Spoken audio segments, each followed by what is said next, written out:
बात यह है कि आपने सुना होगा कि लोग जो हैं वो कहते हैं कि 40 साल के बाद मर्द जो है वो कमज़ोर हो जाता है, जबकि हिकमत और तिब ये कहती है कि घोड़ा और मर्द कभी बूढ़े नहीं होते। अगर हिकमत और तिब ये कहती है कि घोड़ा और मर्द कभी बूढ़े नहीं होते, तो उसके पीछे भी कुछ बुनियाद होगी। और आजकल जो लोग कहते हैं कि 40 साल के बाद मर्द जो है वो मर्द नहीं रहता, उसको कमजोरी हो जाती है, तो इसमें क्या सच्चाई क्या है, हकीकत क्या है? बातें दोनों दुरुस्त हैं। पहली बात कि 40 साल के बाद मर्द मर्द नहीं रहता, तो वो सियाने कहते हैं कि जिस बंदे की जो औरत है, जो बीवी है, वो बंदे की खिदमत करती रहे ना, तो बंदा कभी बूढ़ा नहीं हो सकता। और अगर उसकी औरत, उसकी खतून ही उस बंदे की जो है वो सही तरह से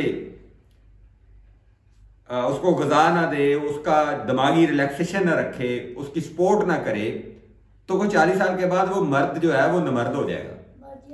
उसको कोई ऐसा डिजीज लग जाएगा, कोई ऐसा मर्ज हो जाएगा कि जिसकी वजह से उसका जो मर्दाना निजाम है वो भी डिस्टर्ब हो जाएगा।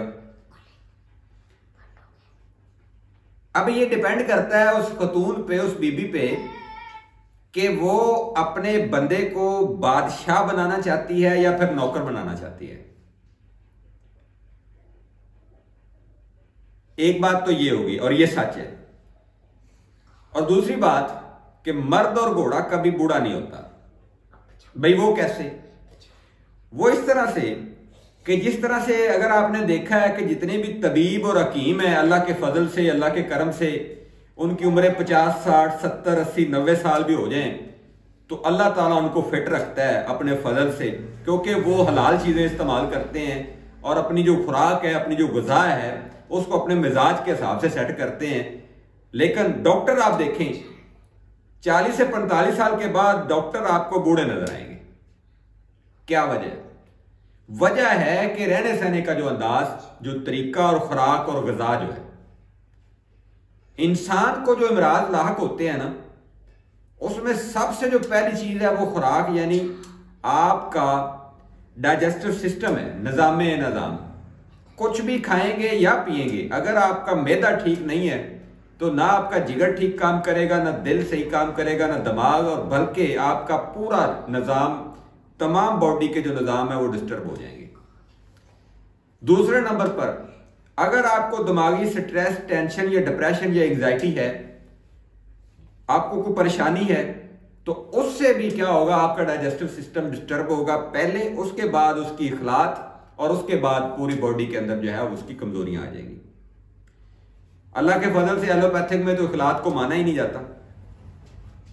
तो मेरा भाई, मर्द और घोड़ा इसलिए तिब कहती है बूढ़ा नहीं होता कि अगर वो अपनी खुराक, अपने रहने सहने का तरीका, अपनी रेस्ट, अपनी नींद, अपना काम और अपनी सेहत को अफजाने सेहत के असूलों के मुताबिक रखे, तो कभी भी अल्लाह के फजल से ना मर्द बूढ़ा होगा, ना घोड़ा बूढ़ा होगा।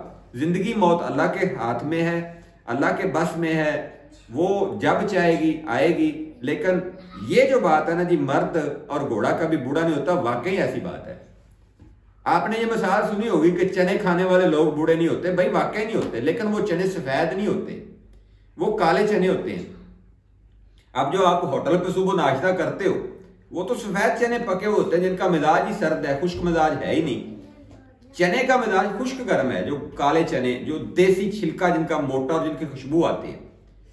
अल्लाह के फजल से पूरे पाकिस्तान में ढूंढेंगे, चंद एक स्टोर होंगे जहां से आपको देसी काले चने मिलेंगे। बाकी तो सारे जनाब वो कह लें कि हाइब्रिड टाइप के चने पड़े हुए हैं, जो काले हैं वो भी, और वाइट जो है वो, उनका तो मिजाज ही जो है वो गर्म नहीं है। तो बंदे का अगर मिजाज खुश्क गर्म हो, ना उसके इंतशार में कमी आएगी, ना उसके अज़ाए तनासल छोटा होगा, ना ही उसकी जो टाइमिंग है वो कम होगी। हाँ, मोतदिल की मैं बात कर रहा हूं, खुश्क गर्म मोतदिल। अगर उसमें भी इजाफा हो जाएगा तो फिर मादा मनविया खुश्क हो जाएगा, जरासीम जो है वो डेड हो जाएंगे। तो आज का जो वीडियो था, व्लॉग था, वो इतना ही था कि सिर्फ दो चीजें आपको समझानी थी कि एक कि 40 साल के बाद अगर मर्द जो है वो ना मर्द होता है तो उसके पीछे वजह क्या है, और दूसरी कि मर्द और घोड़ा कभी बूढ़ा नहीं होते, उसके पीछे लॉजिक क्या है। मुझे अपनी दुआओं में याद रखिए, अपना बहुत सारा ख्याल रखिए। फी मानिल्लाह, अल्लाह हाफिज़, अस्सलाम वालेकुम।